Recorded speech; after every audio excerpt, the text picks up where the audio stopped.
Today we're joined by Rebecca Kimber, CEO of Create. So Create is the first all-in-one website builder. You've enabled over 30,000 people to make their own website. Even better, you're helping businesses to reduce the environmental impact of their websites by making them faster and more efficient. You're also a founding member of the Million Tree Pledge, and you've already planted over 350,000 trees, which is pretty incredible. So thanks for joining us today. Having me. It's great to be here. Cool. Do you want to start by telling us a bit about yourself, and maybe how Create was started? So, Create was started back in about 1999 by my husband, Simon. We're a husband wife team, and he was a web developer, and he really enjoyed, doing all that kind of web development stuff, and not so much the bits where people would come back and say, "Can you change this? Can you do that?" And he felt like there was a better way to do that, and that was obviously how he could enable people to do those things themselves. And so he spent about a year building the original piece of software from, um, some of the things that he already had kind of going on, technically wise, software wise, and basically built kind of like what we have, a very 1999 version of what we have today, which was to enable people to very quickly and easily get themselves a website and Hmm. take a lot of that kind of technical stuff out of it, because it's all design and creative based, and make it fast and easy and fun for people to build websites. And so it kind of came out of that problem originally, and then from there we've gone on and we've learned a lot, and things have changed hugely because we're 21 this year, last year 22 Oh, this year. wow. um so we've been through mobile shifts, we've been through things like, I think it was 32 colors to start with. You kind of try to imagine what those two color websites are like. And so it's all been about how we can create that really accessible web for people, and how we can enable people to build their own e-commerce stores without having to worry about any code. And from there, obviously, we've always had a bit of an environmental stance, but it's now, more than just what can we do about renewable energy and looking at our suppliers. It's, well, what can we do to reduce the footprints of all websites, because we all need websites. We're Hmm. all doing things that are creating carbon footprint. There's nothing we can do really to get away from that Mm. without actually just not doing those things. But websites are obviously, and the internet itself is, they're good ways for people to reduce their carbon footprint. So instead of sending loads of brochures in the post, instead of Hmm. sending lots of stuff or going to meet people and talking to them, you can do a lot more of that with your website these days. Mm. How And does the web that is work? brilliant. How does that work, Rebecca, with the kind of the carbon footprint of a website? Because I kind of feel like if you ask the average person in the street, you know, they probably wouldn't realize a website has a carbon footprint. Is it big? Like, how does it? Yeah. What makes it? Well, I think that depends on what you've got on it Okay, yeah. Hmm. and how many people are visiting it. So, the bigger it is, the more data it's got, and obviously the more traffic you've got, then the bigger that carbon footprint is. Um, Hmm. so, optimizing it's really important, especially if you have got lots of people coming to it, because you might be using a renewable energy supplier like so we're running most of our software, most of our systems, most of our infrastructure on renewable energy through the suppliers that we're choosing to use. But most of not most of, I mean, we're 40%, I think, now renewable energy in the UK for Hmm. people. So, but that other 60% is not. So if you've got people who are not on renewable energy and they're coming to visit your website, then they're creating a carbon footprint. Mm. And that carbon footprint, not to get too technical, as you all know, that's sitting in your scope 3. So Yeah. whatever Hmm. your website is creating by people visiting it, that's actually your carbon emissions, because it's your website, even though they're doing it. You know what I mean? So, Hmm. looking at the renewable energy that you're using, so where you're storing it, and the software that you're using is obviously the first part, but that's quite a small piece, because there's a lot of the carbon footprint that actually you're not in control of, which Mm. is people coming to visit it who are not using renewable energy. So that's where thinking about all those efficiencies comes in, and how you can, do you have the right things on your website? Do you have more than you need on your website? can you make it more effective with a smaller carbon footprint? And that's some things we're trying to look at. What kind of advice would you have for people listening, about about how they can reduce the footprint or the impact of their website? So some of that's quite tricky for individuals and small businesses, because obviously you're reliant on tools. But the main thing that you're going to have influence over is things like your images, things like your videos, those things. It's that thing where, which are the things that I can make the biggest difference with? And I think carbon reduction and getting to net zero are those ideas. And so are your images optimized? Are you auto playing big videos when actually you've got lots of visitors who've been before and they don't need to see it again? Turn those things off.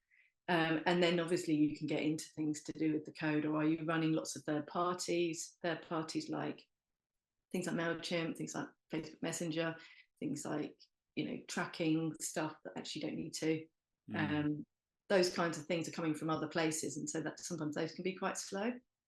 But what's really beneficial about making your website more efficient is that it gets faster.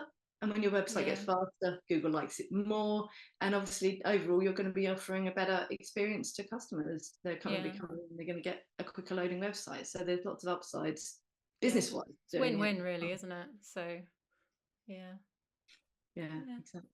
Definitely something people need to consider a lot more, because I think definitely, even with us, I think it was probably one of the last things we considered. We kind of thought we need an all singing, all dancing website, but I didn't really think about the environmental footprint of it. I guess you think about the user experience, don't you? And you put that on your priority list. But if you've got a million plugins and it's all flashing and then it's a technical term, Alan. Well, I don't really know, but I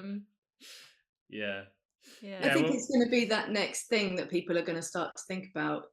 I mean, over the last few years, there's a lot more talk now about mobile first, and at first it was just designers thinking that way, but now it's our customers that use our platform think about mobile experience, because actually they know that a lot of their customers are using their mobiles, and so that's the first impression that they're going to be making. And so it's important to look at that, and this energy efficiency, because that's what it is really. It's energy efficiency. We all know we're in an energy crisis, and so thinking about how we can be more efficient with what we have and use less energy is something that I think the public are much more aware of. People in general, consumers, are much more aware of, because of the fact that they need to pay more for it. And over time, energy is probably not going to get a huge amount cheaper, so we do need to think about that. And as businesses, if we're all using less energy, then there's cost savings there as well, isn't there? Yeah, absolutely. Is there a way to track the footprint of your website? Because I mean, it's something we were looking at, and we've not found a way of doing it yet. It's really complicated, because trying to work out what your actual footprint of your website is tricky, because there are some research pieces, but obviously the internet is made up of a huge amount of different points, servers that things go through, and different communication points that things go through, and it's very difficult to know, because information's routing all through different places to different people all the time. How much carbon footprint you've kind of got going on for every visitor is, it's hard. So you just have to make a kind of an estimated average guess as to what the carbon footprint is of the site. But Vanita and Tom Greenwood from they've got a tool called the website Carbon Calculator. Oh, okay. And that's cool. So that's a really good tool to use, which you can look up online. And they've taken all that research and they've made those calculations, so it'll tell you what it estimates as being the carbon footprint of any page on your site. And so when you run that through, I mean, even if it's not accurate, you can still work then towards being like, well, this is my benchmark, and this is where, as I make changes, I can see that I'm reducing it. And I think that's the, Yeah. that's the best way to do it, is to say this is a benchmark. It may or may not be absolutely accurate, but I don't have accuracy, to the milli car CO2, so it's I would start with something like that. The other one is Google PageSpeed. So it's not necessarily reporting your carbon, but it is telling you how fast it thinks your website is, and speed and how much data you're using is obviously. Is it kind of like basically like the faster the website is, the better it's built, and therefore the less stuff that's loading? So I kind of feel like with our website, which we're just updating, we had like a template website with like 80 plugins, and I feel like it's all that stuff loading in the background, I guess. Is it? I mean, I don't know. I'm just I think guessing. The plugins they can definitely slow down websites. And, when you've got a lot of plugins, you need to go and look and see whether or not those plugins are, running on renewable energy, because although your website might be renewable energy, you've got all sorts of other things going on where they're basically also your suppliers, aren't they? So they also need that kind of review if you're doing a carbon sort of footprint measurement and looking at your suppliers, which ones you're using. And so it's definitely worth doing that. Sorry, forgot what I was going to say. Can't remember. But we did when we first looked at it about a year ago. I was like, someone told me about the carbon footprint of your website, and I was like, I never thought of that. I think I literally never thought of it until about a year ago, and then I was like, oh yeah, probably is sensible to try and address that. Is it true, like even just sending an email and things like that is? I mean, what is the footprint of sending an email? What's the? I do know that because I have some slides. It wasn't a test or anything. I was thinking she's never going to know this. She's never going to know this. I like that guy. Yeah, we is that Mike Berners-Lee? Is that right? It is, yeah, and he's got a lot. He's got a lot of data in this book. So how about the bananas? You need to buy that book. It's really interesting because actually, it helps to put in perspective some of the things. So is he an expert in supply chain emissions? Is that correct?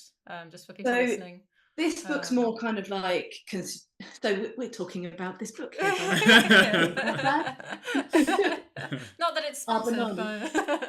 This episode is sponsored by Mike Berners-Lee. No, anyway, for your own personal benefit, the book goes through things in order of like, less than 10 grams. So a text message is in there and an email is in there. Wow, okay. Nice. And then 10 to 100 grams, ironing your shirt. Boiling a portion of boiled potatoes. It talks quite a lot about food because really the book's for consumers. Yeah.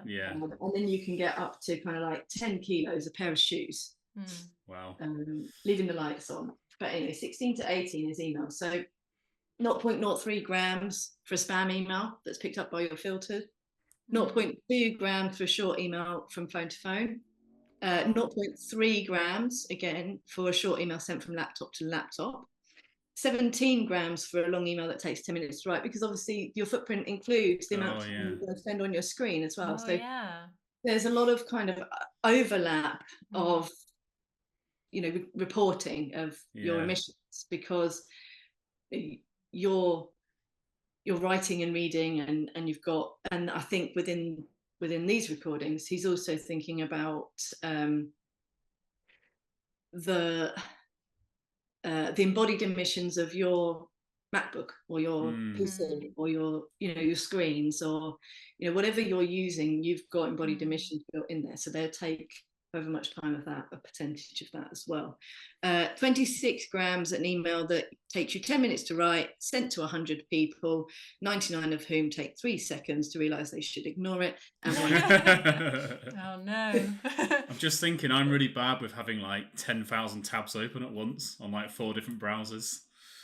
I'm guessing I'm feeling guilty now. I mean, with the email, I feel bad for sending, when you send an email just to say, oh, thank you, almost like a, I think I probably sent you one earlier or something, but like, you feel you have to send it to be polite, don't you, sometimes? But we probably shouldn't, should we? We should probably just ban etiquette emails, because... I know, I've seen people who've got in their signature, I won't be saying thanks, but I will, and because they're taking it, that kind of extent. It's a bit like the internet version of, only print if you need to, like only send an email if you need to, I guess.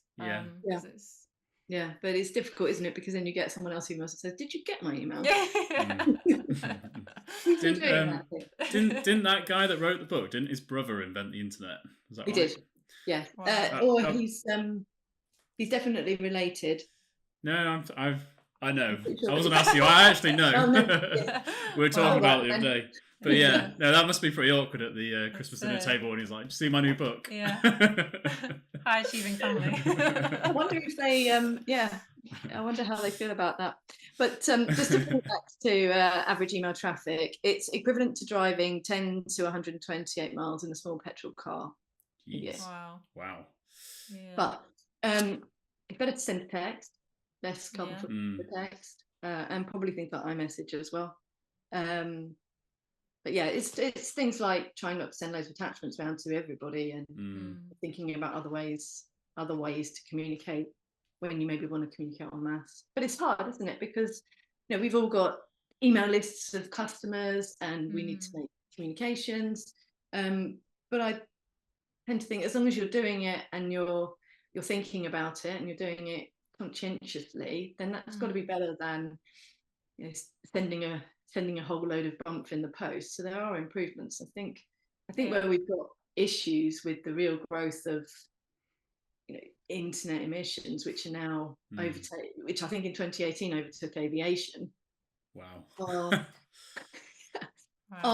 We're all consuming all this kind of like constant stuff, and now there's all this social pressure to make videos all the time for the social media channels, and those things have huge emissions. In fact, they probably have bigger emissions than your website, which gets 100 people or so a day on average, or 1,000 people a day.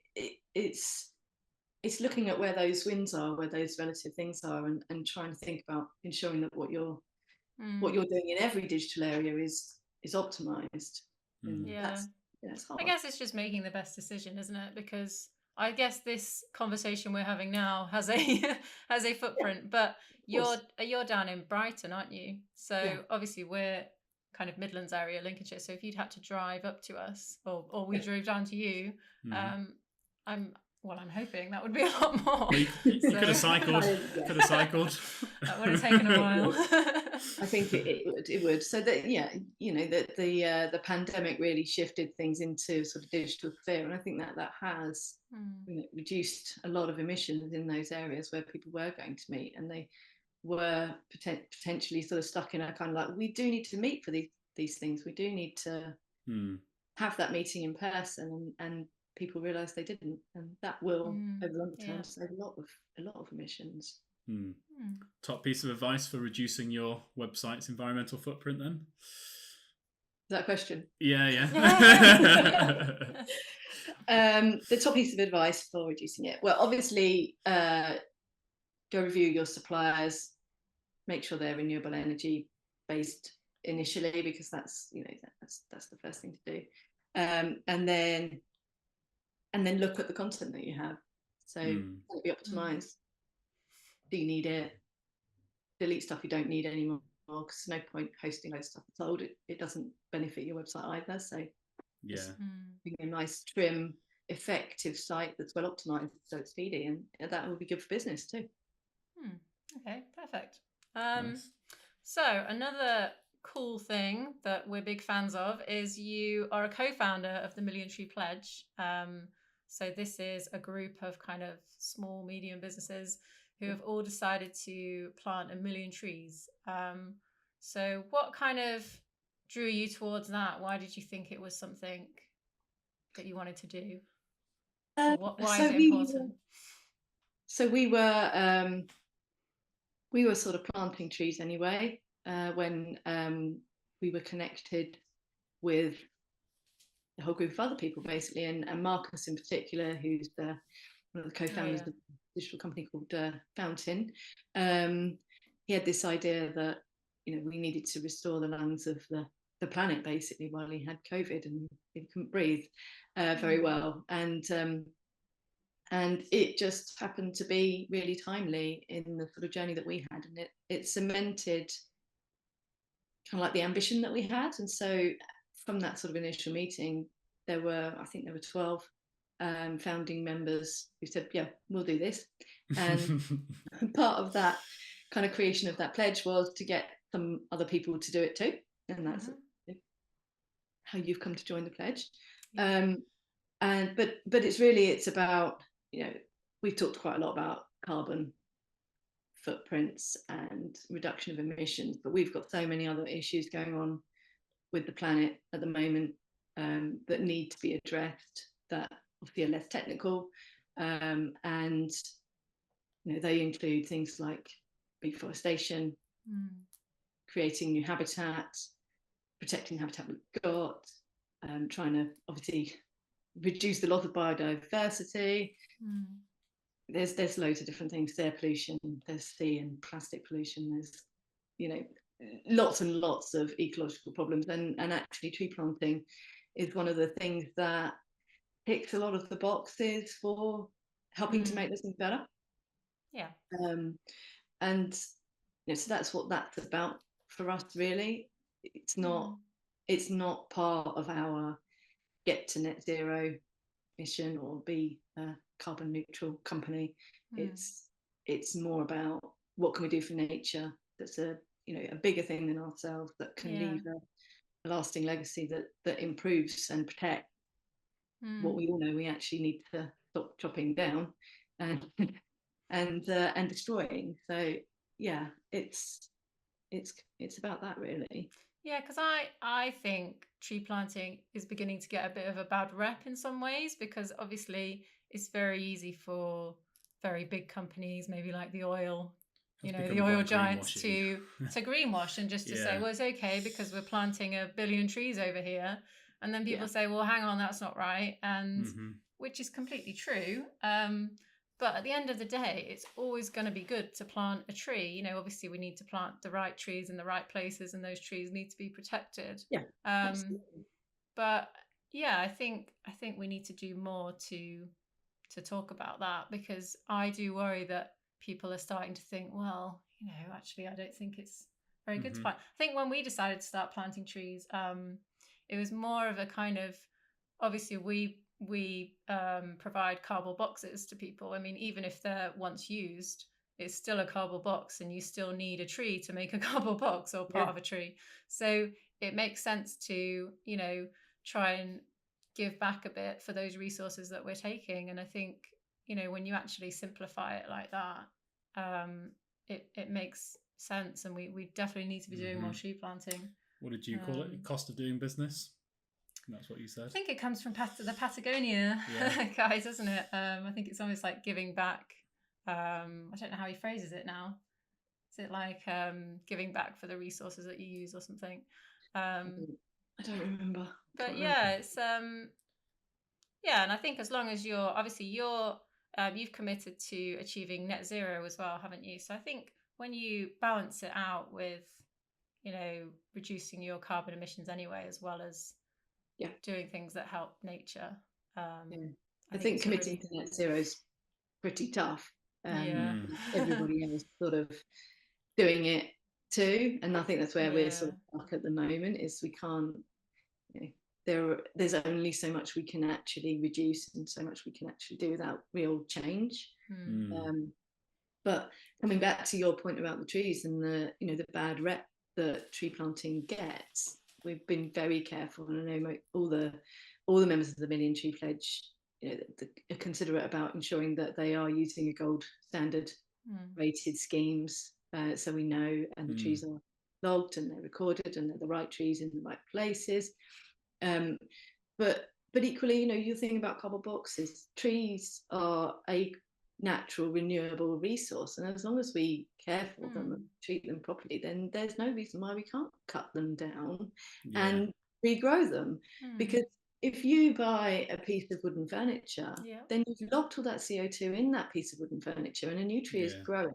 And so we need to know that it's difficult sometimes to find those right places to get those right resources, and there's a lot of people cutting down trees that shouldn't be cut down, but done the right way, it's a resource that can be used and can be recycled and can be good.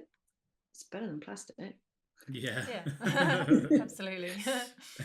And I think it's really good what they do at Ecology, because you can actually see, obviously you can see because exactly what's done. You can see the lowdown, where it is, when it was done, and obviously that I think when we went to your Million Tree Pledge meetup, obviously we found out about kind of the whole economy that's being supported by tree planting and kind of the social impacts, and a lot of it's in obviously more if you say like developing countries, where those impacts are really huge, the impact on society. So I think when he was talking about how the work that they were doing in Kenya, so that was Elliot, who's the co-founder of Ecology, and he was talking about going to Kenya and seeing the enormous scale of the work that's done there, and the local knowledge of the trees.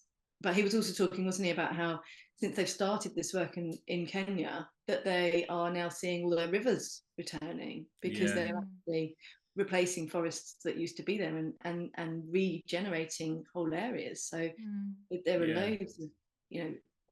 are loads of knock-on benefits, including the ones you were talking about there, in regards to creating livelihoods and creating wealth within the local community and jobs and security for them. So it's I think it's a win-win if you're invested in the right kinds of schemes.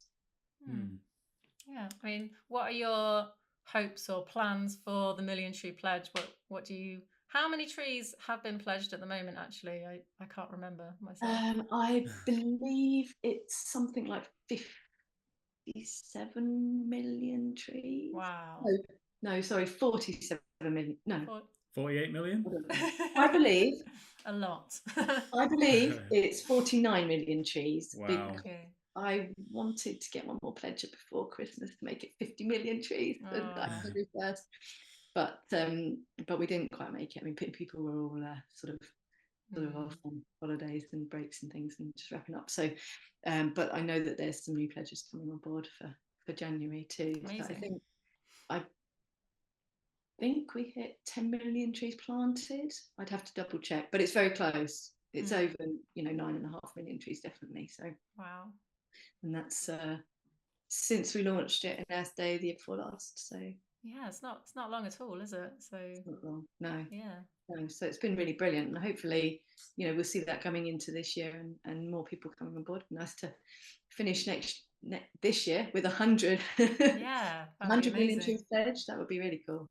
Yeah, and I guess it's important as well for any smaller business listening, because you have is it like a collective forest where smaller businesses can join, and obviously just so they don't have to plant 1 million themselves, but they can join together to plant 1 million trees. So. Absolutely, there's a few collective forests now, and but Laura Gelder Robertson, she's got a collective forest of lots of different small businesses contributing to that.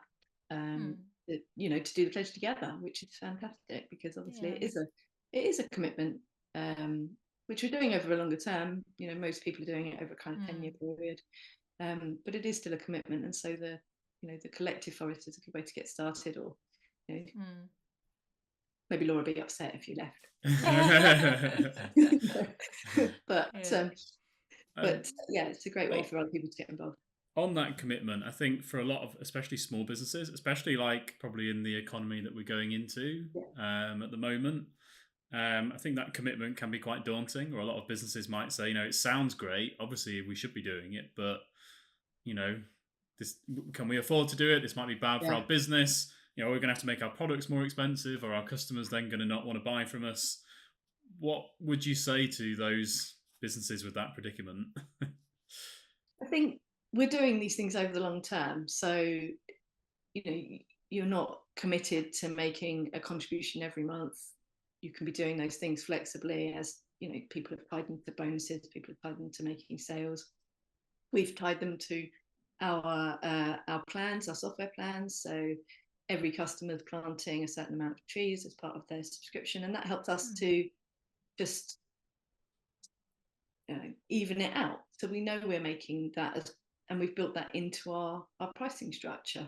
You might be, I can't remember, I think you're planting a tree for most sales, aren't you? Is that right? All sales, yeah. Yeah, so for every sale we plant probably a few trees now. I can't actually remember. It's more than one. Yeah. But it's doing it like that makes it, just part and parcel of what you're doing, rather than it being kind of like, oh, I have to plant now 100,000 trees this year. And if you break it down and you're doing it monthly, then actually the contributions that you're making, even if you weren't buying product sales, can be, more manageable. Yeah. I was quite surprised at how cheap it is, because I think when we looked, it's about 18 pence a tree, roughly? Yeah, I think through ecology. Yeah, we do it through ecology. It's something like that. Yeah, if it's through, I can't remember now off the top of my head. I think it's 18 pence. Between something like 20 pence a tree. It's something like 20 pence a tree. Yeah, it is. It's affordable, isn't it? And I think, I mean, have you found? Have you got a positive response from your clients from it? Do they? Yeah. Yeah. Definitely. Do you think it's helped your business or? I don't know if the fact that we're planting trees is the reason that people are choosing us, but I definitely think that people like the fact that we're doing it, and they like that we are, doing it on a big scale in comparison to the kind of size of our business, and that we're just helping everybody do it. So I think, a bit like with the carbon footprint, so some people that stuff doesn't really matter. To some of our customers, that won't be very important and the top of their priority, because they'll be, it's more important to them they have a great website that functions and works. But because it's part of our mission, it's something that we're just doing anyway, because actually it should be something that, if all businesses are working like that and doing things like that to make it better for everybody, that's that piece about how we all get to net zero, because actually we're all connected, because we're all suppliers of each other, and so we need our suppliers to do more, or we need to swap to better suppliers, and gradually the more we can all do, the easier and the quicker we're going to get there. So to come back to your point, I think I can't see that there's any particular downside. I haven't had people come to me and go, we've decided not to use your service because you're doing the stuff for the environment. It's, I've had a few people that have come back and gone, oh, there's other things we should be thinking about, but there's always other things that we should be thinking about. And so, you have to do, to some extent, as a business owner, what's also important to you, because that's why we all get up and do these things every day in, day out for 22 years coming up. I think we've built like more of a purpose led company, and I kind of think where we have that kind of purpose, like where everyone comes to work because they know their why and why we're here. We think that's probably has helped us kind of build a stronger team and probably build a better company, and probably do a better service to customers. So I would say for us, I kind of think it's been beneficial in a way. Maybe tree planting's only part of that, but I don't know. Have you found that with your staff or with your team, or? Yeah, definitely. From the point of view of having that purpose and people being invested in what we can do to make things, make the planet a better place, I think that's definitely something everybody is behind, and does help. I think having that, because we obviously met through the B Corp certification process and looking at that together, and I do feel like if you really have that purpose, which is purpose above profit, then that does lend you to that sticking with what you're doing, that determination to keep going, because that actually it's not just about making money, and it is about what you can give back, and you can what you can do and the difference you can make. And also I think those kind of values are probably like, if any business, obviously most businesses fail, and those core values are integral to to running a business and trying to make it successful. I think it almost gives you a reason to get out of bed in the morning, because I don't know. I mean, do you ever get overwhelmed by, the climate crisis and things like that? I mean, how is it? Because I always feel like you need something to kind of push you forward, don't you? This is, at least we're taking a bit of action. And yeah, I think so, because when you're a business owner, you're very, I think, when you get started and you're pretty much doing everything, aren't you? You're in control of everything, and you have to kind of let things go as you go forwards. But that kind of element of the climate crisis makes a lot of people feel like it's just going to happen, and it's happening around us, and really everybody is a tiny cog. I think it's very abstract to pretty much everyone, the whole concept, I think. Sorry, carry on. It's all right. What was I going to say? So, there's that saying, isn't there, about you can only influence what you can actually influence, and you shouldn't worry too much about the rest of what you can't influence. And so, back at the beginning of like COVID, David Attenborough's programs came out, and and before that, Sky had showing the things about plastic and the awful stuff that's going on. And I think that all of those kinds of things have helped to put it into people's minds a lot more, to try to think about what they can do. But it is hard to make those changes. And that comes back to, well, I kind of took from that, I'm going to do as much as I can to make sure that we're doing as much as we can to make that easier for everybody. So there are those choices, and there are options that are better, because that's the only way we're going to solve this, because consumers need to have the choices that actually are better choices.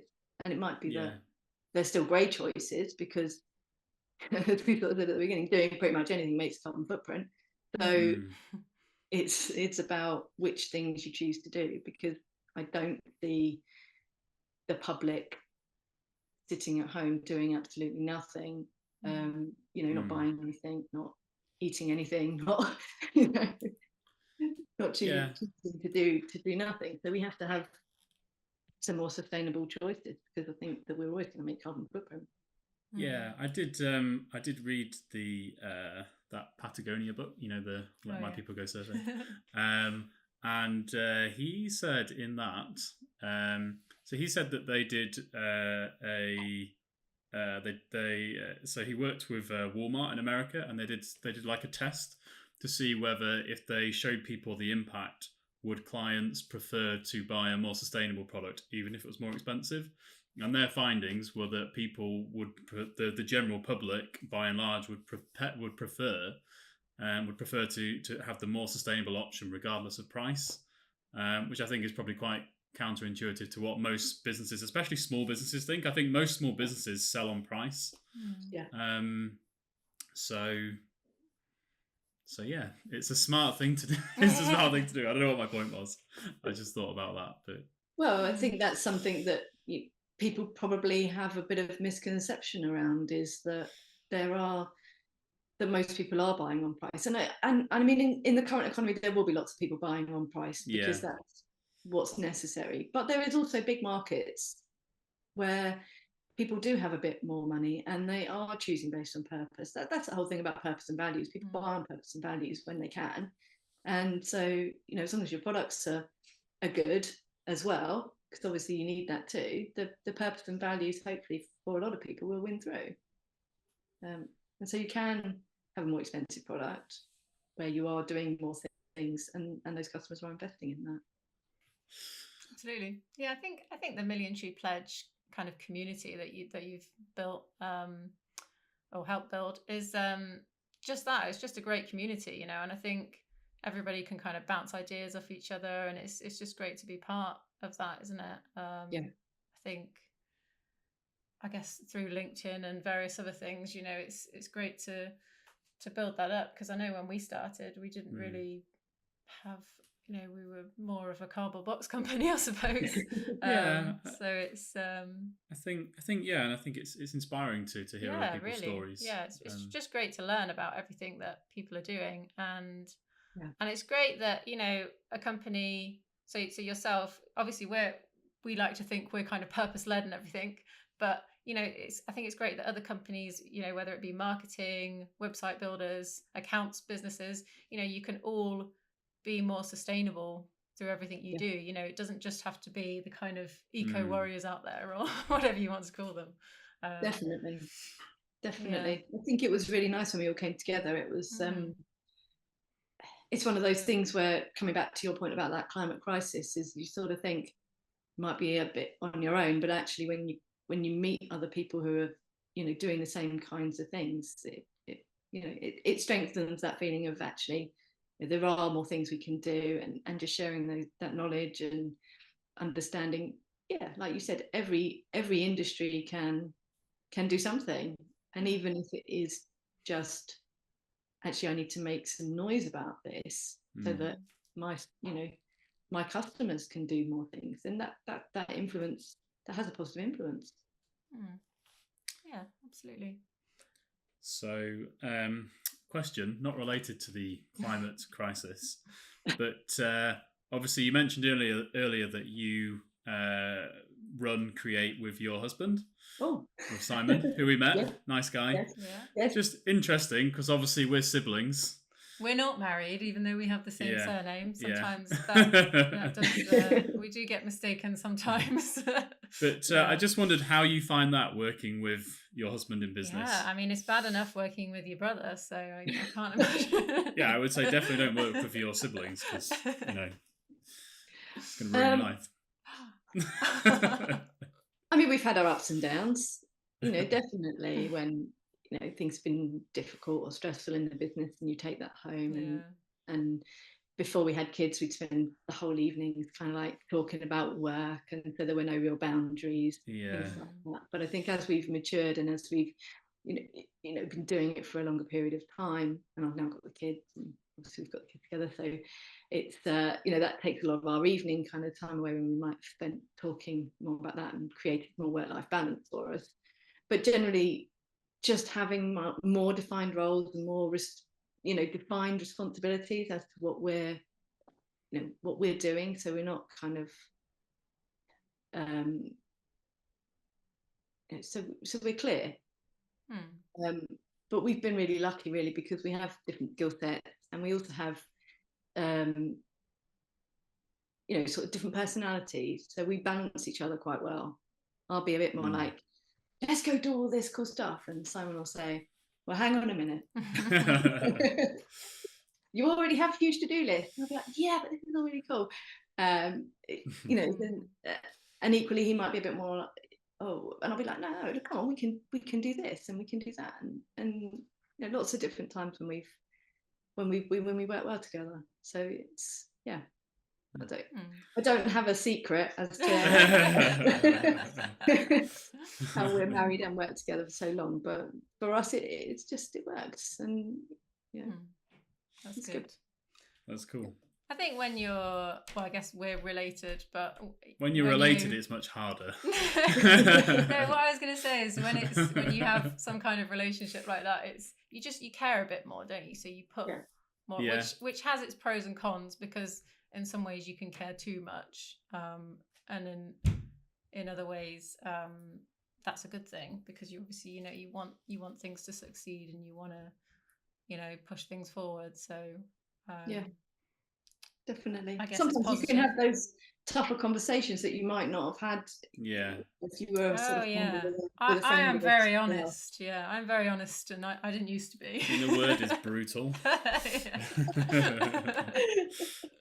It gets the problem solved faster, really, if you can. If you do have those, and you are honest. That's what I like to think, anyway. Yeah. You just bounce back after. Also, another question. So, just wondered. So, we always say this on the podcast. Wanted to know, where do you see the world in 10 years' time? But it's kind of a double-edged question, because it's kind of, where do you see it and where do you want it to be in 10 years' time? where do I see the world in 10 years' time? Well, the pessimistic me would be sort of like kind of similar to where we are now, really. I don't know.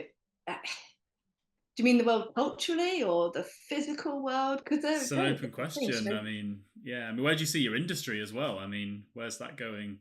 Well, you said it's now overtaken the aviation industry in terms of its footprint. So I can see e-com only going one way. Yeah, I mean, e-com's always going to grow, isn't it? Because It's it's easier. it's the de facto way to do your shopping now. So it is easier. But I think that you're going to have a more amalgamated physical experience with digital. You've only got to look at what's going on with the metaverse and VR and how that, in 10 years' time, where is that going to be? Because it might be that you're now shopping in virtual stores, aren't you? I mean, that stuff is there, but it's not mainstream. And how that's going to kind of come online, and maybe we won't have the web in the form that we've got it now. It'll all be through your brain. Well, yeah, if Elon has his way, we'll all be there. I guess in 10 years' time, all those trees will hopefully be a little bit bigger that we've been. They definitely will be. planting. Particularly the mango trees only take. Did he take 10 years to 25 years? I can't remember. Yeah, they're quite fast growing, aren't they? They go really, really fast to a sort of mature kind of state. And then after that, they create, because of all the locked leaves, they then create masses of like carbon sinks because it traps all their leaves in and then creates bogs. And it's mangrove trees in particular are a really great, very efficient way to lock in carbon quickly. And I think that's something to look forward to, at least, if nothing else. Maybe in 10 years' time, we'll all be out somewhere looking at all these trees that we planted. I mean, that would be nice, wouldn't it? To have a 10-year million tree pledge meet up, and maybe not Madagascar, it's quite hard to get to, but somewhere we can get to on a solar powered boat, maybe. Solar plane. Sounds good.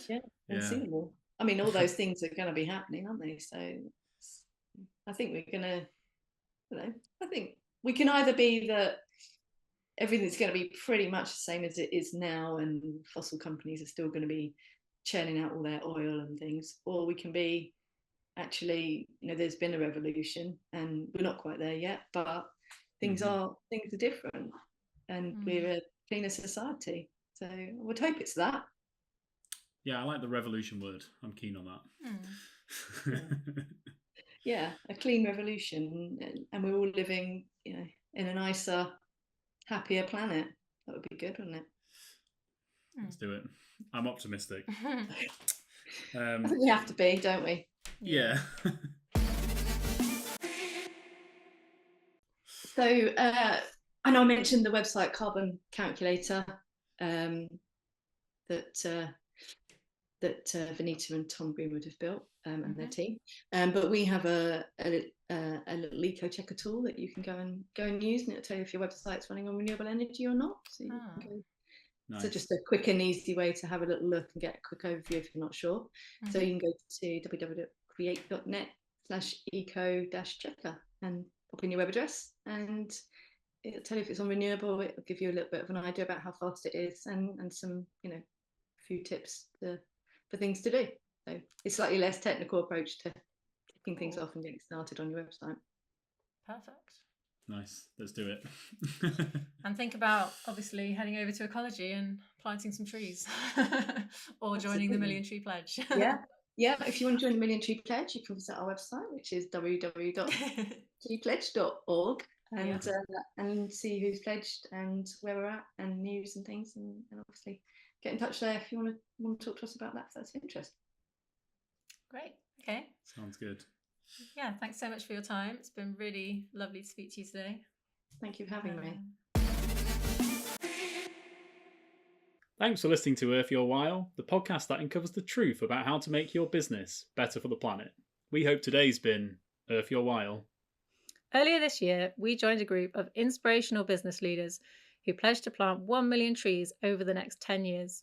If you'd like to help us reach our goal, or you'd like to find out some more information, head over to reuserbox.co.uk/earthyourwhile.